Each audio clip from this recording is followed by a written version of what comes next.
I'm Brittany Lewis with Forbes Breaking News. Senate Minority Leader Mitch McConnell called for increased protections for Supreme Court justices on the Senate floor Wednesday. McConnell's speech comes hours after an armed man was arrested outside the home of Supreme Court Justice Brett Kavanaugh. The man reportedly told police that he was there with the intention to kill Kavanaugh. The arrest comes 1 month after a bombshell leak revealed the Supreme Court could overturn Roe v. Wade. Listen in for more from the Kentucky Republican.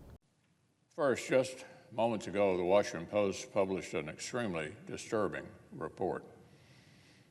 According to the report, a man in his mid-20s was stopped near the house of a Supreme Court justice carrying a weapon and burglary tools. He reportedly told police he intended to murder the justice. Reportedly, he indicated he was angry at the decision he thinks the court may reach in an upcoming case in light of the unconscionable leak from a few weeks back. So this is where we are. This is where we are, Mr. President. If these reports are correct, an assassination attempt against a sitting justice or something close to it, this is exactly the kind of event that many feared that the terrible breach of the court's rules and norms could fuel. This is exactly the kind of event that many worried the unhinged, reckless, apocalyptic rhetoric from prominent figures toward the court, going back many months, and especially in recent weeks, could make more likely. This is exactly why the Senate passed legislation very shortly after the leak to enhance the police protection for justices and their families. This is common sense, non-controversial legislation that passed in this chamber unanimously.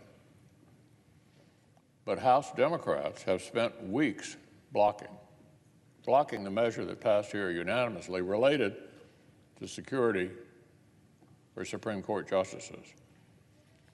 The House's Democrats have refused to take it up.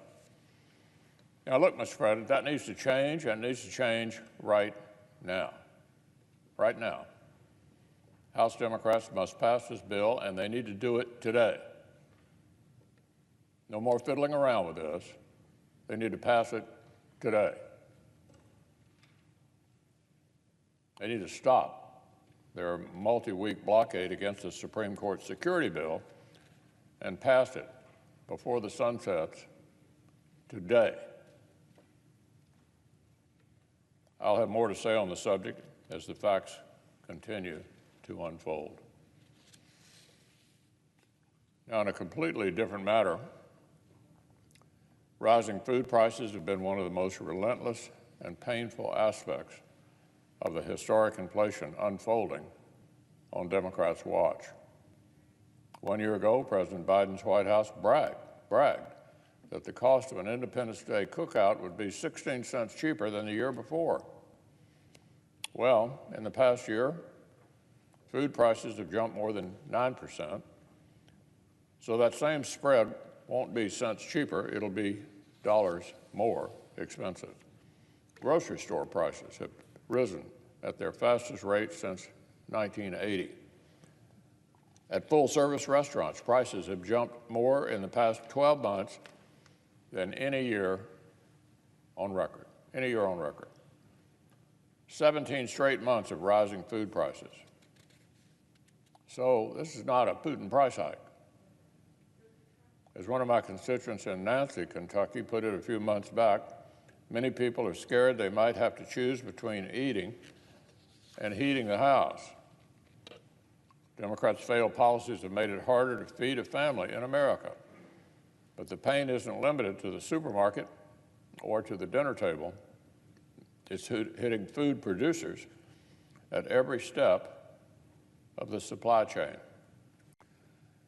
According to the owner of Jot 'em Down store, which boasts the oldest lunch counter in Lexington, rising costs have come from all directions. This year, we've been hampered by supply chain issues, rising gas prices, and inflation. In my hometown of Louisville, the operator of one stand at the local farmers market elaborated, the feed to feed animals has gone up, packaging, processing has gone up, butter has gone up 3 times in the last 4 weeks. Our food producers are feeling the pinch. A soybean farmer in Muhlenberg County put it this way: I could put out 2, maybe 3 crops in years past for what it's costing this year. A corn grower in Christian County says rising prices are, quote, crippling family farms like mine. Of course, Kentucky's farmers are not alone. Across America, farm country has been absolutely hammered on Democrats' watch. And by the Biden administration's own data, farm production expenses from animal feed to diesel fuel are climbing even higher this year than last year. It's a really hard time to be in the business of feeding America, but it didn't have to be this way. It didn't have to be this way.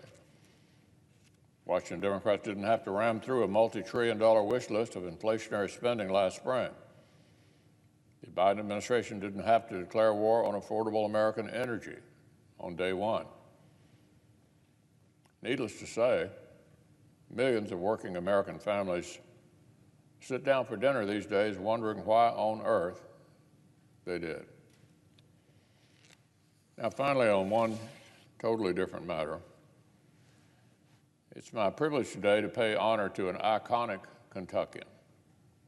The NCAA basketball season may only last 5 months, but our outgoing University of Louisville Media Relations Manager and Senior Associate Athletic Director, Kenny Klein, the game has been a 4-decade odyssey. When Kenny joined the U of L program in 1983, he was the youngest sports information director at an NCAA Division I football school. Now, some might have doubted this young Tennessean could manage U of L's impassioned fan base or Louisville's prickly sports reporters. Kenny proved them all wrong. Long after games ended, after players went back to the locker rooms, after fans returned home, Kenny would stay in his office well into the night. He'd pore over notes and statistics to perfect his answers to journalists' questions. And he'd stash a cold beer in his desk for any reporter that spent the long nights with him. He was there for the team's highs, 888 wins, 2 NCAA titles, and he definitely managed the team's lows as well. Referring to Kenny's flawless handling of media frenzies, one former Courier Journal sports journalist suggested Kenny could run a course in crisis management in his retirement. That kind of sterling praise from an adversarial journalist, no less, is proof of Kenny's magic touch with the media. Over the course of his long career, he became the face of U of L basketball to fans spanning generations. As an example, the star player of the 1986 championship squad, Kenny Payne, arrived on campus during Klein's second year on the job.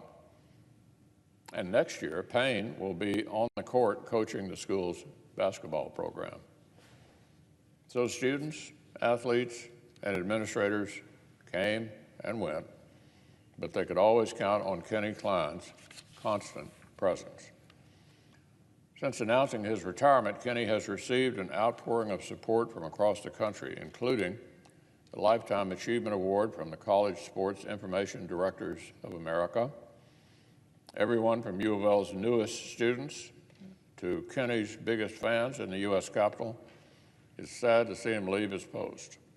And we're glad that after some begging, he's promised to stay at U of L in a reduced capacity.